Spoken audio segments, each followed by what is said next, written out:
outside the entrance and rang a number, her lips soon working in a sort of silent charade as she fed a succession of 20p's into the coin slot. Since the garage was already almost full, it took Morse rather longer than it should have done to back the Jaguar into a happily angled position. It was out of habit, as before, that he scanned the number plates of the cars there. But when earlier he'd glanced through the hotel register, at least something had clicked in his mind. Now, though, nothing at all. The drinks bar faced him as he turned into the hotel, so he ordered a pint of best bitter, and sat down in the wall seat almost exactly on the same square footage of green leather that had been vacated 10 minutes earlier by one of the 2 scheduled occupants of room 14. At that particular moment he longed for both the things he had that very morning solemnly avowed to eschew for the remaining days of his leave: cigarettes and newspapers. Cigarettes he had given up so often in the past that he found such a feat comparatively simple. Never previously, however, had he decided that it would be of some genuine benefit to his peace of mind to be wholly free for a week or so from the regular diet of disasters served up by the quality dailies. Perhaps that was a silly idea too, though. His right hand was feeling instinctively for the reassuring square packet in his jacket pocket, when the maitresse d'hotel appeared and gave him the menu. Morse had no hesitation in choosing the seafood soup and the guinea fowl. As he stood by the dining-room door for a moment, the maitresse expressed the hope that he wouldn't mind, for this evening, sharing a table. They had quite a few non-residents in for dinner. Morse bade the good lady lose no sleep over such a trivial matter, and followed her to where an empty place was laid opposite a woman reading a copy of the Times. She lowered the newspaper, smiled in a genteel sort of way, before reverting her attention to something clearly more interesting than her table companion. It was over the main course, his only slightly after hers, that Morse ventured his first, not exactly original, gambit. "Been here long?" She shook her head.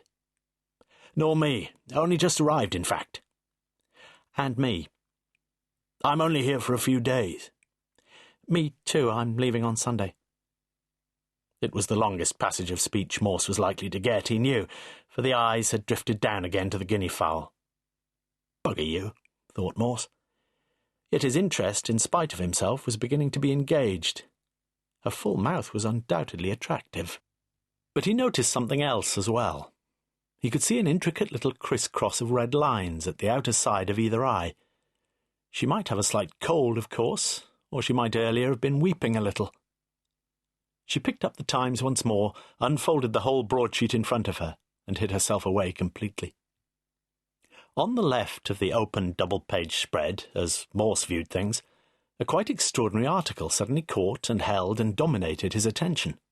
At the foot of the page was the headline, "Police Pass Sinister Verses to Times Man," and Morse had almost made out the whole of the first paragraph. The literary correspondent of the Times, Mr. Howard Phillipson, has been called upon by the Oxfordshire police to help solve a complex riddle-me-ree, the answer to which is believed to pinpoint the spot where a young woman's body... when the waitress returned to the table. "Coffee, madam?" "Please." "In the bar or in the lounge?" "In the bar, I think." "You, sir?" "No, thank you." On the other side of the table the newspaper was folded away. To all intents and purposes, the meal was over. "Would you mind if I smoked?" he ventured. "It doesn't matter to me." She rose abruptly, gathering up her handbag and newspaper. "Bugger you," thought Morse. He'd not been very sensible, though, he realised that. All he had to do was ask to borrow the newspaper for a couple of minutes. She'd go to the bar, she'd said. All right, he would go to the lounge, where very soon he was sitting back in a deep armchair enjoying another pint of bitter. And a large malt. Morse rose early the following morning, and walked down to the deserted ground floor, out of the hotel, and left along Marine Parade. Strolling briskly now along the front, Morse breathed deeply on the early morning air. On his return he saw, under the canopy of the buff-coloured Bay Hotel, Mrs. Harding, Mrs. Crab Crumpet herself. She raised her right hand in greeting as a taxi drew up.